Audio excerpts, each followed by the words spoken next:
Draft Science presents Physics the Do-Over on the subject of reasonable interpretation of the two-slit experiment.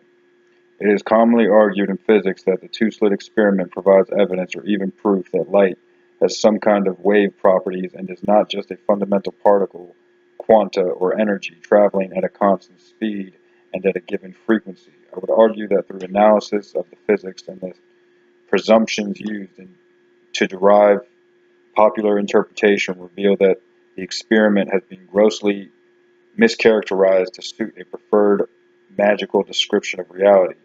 Water waves as comparison.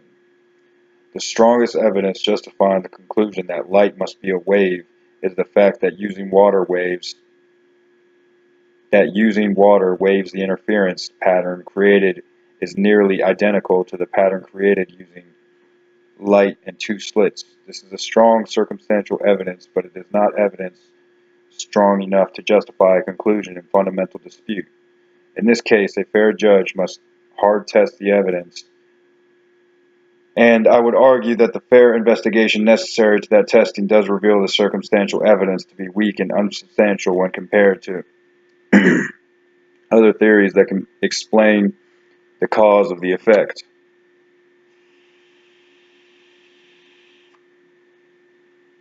It should be known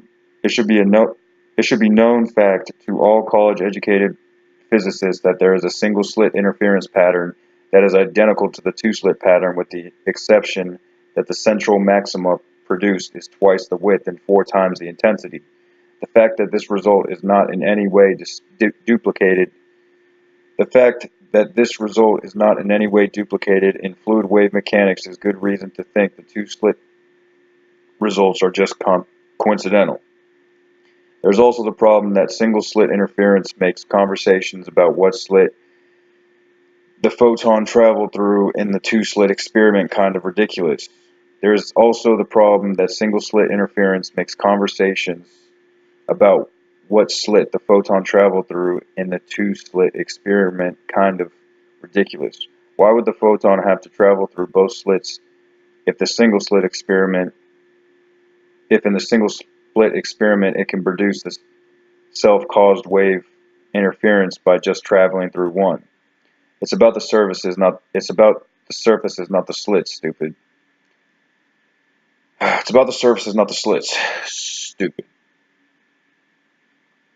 Being that water waves are not consistently analogous, and no physical wave splitting or creating mechanism is required when the experiment is performed using one slit in light, it is reasonable to test other causes besides openings.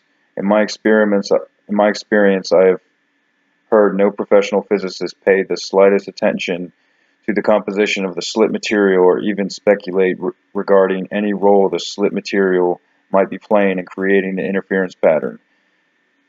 Physicists should certainly be aware that on the atomic scale, surfaces are likely nothing like what we experience. They plainly tell us that the matter is mostly empty space with energy equal to its mass. They teach that when light transitions from matter of one density to matter of another density, it will refract. Yet when discussing pushing light through two closing surfaces, they imply all this atomic science to be relevant. Here I will argue that when thoughtfully considered, it is the nature of the surfaces which accounts for the patterns seen in slit experiments using light or electrons. When considering the mechanical differences between the single slit and the double slit experiment with a focus on changes in the surfaces, it is observed that the two slit experiment doesn't just add two surfaces, it adds them in a location of the highest light intensity. This fact, if acknowledged, has glaring implications quite capable of explaining why the diffraction pattern, interference pattern, reveals itself with greater contrast in the two-slit experiment. Put simply, in the single slit experiment,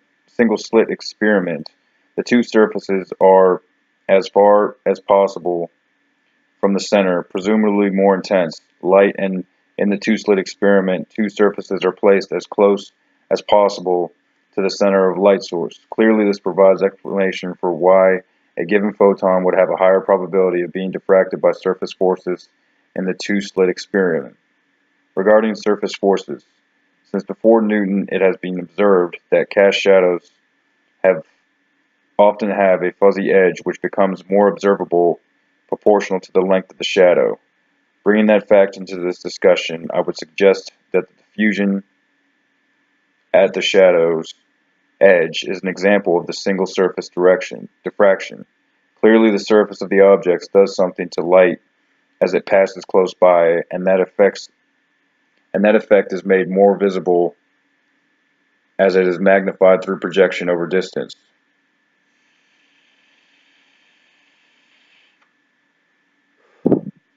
I would argue that this fact of nature is the origin of the two-slit phenomenon, and that the same effect is just multiplied as you bring surfaces in close proximity to each other.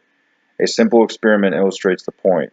If you move two of your fingers together against a bright background like an LED monitor, you can easily observe the space between your fingers darkening well before they make contact. If you do the experiment carefully, you may even see what appear to be darkening field lines form between your fingers. The darkening is a clear indication of light diffraction, and it is clear that the two surfaces create an effect many more times intense than single surface fuzziness.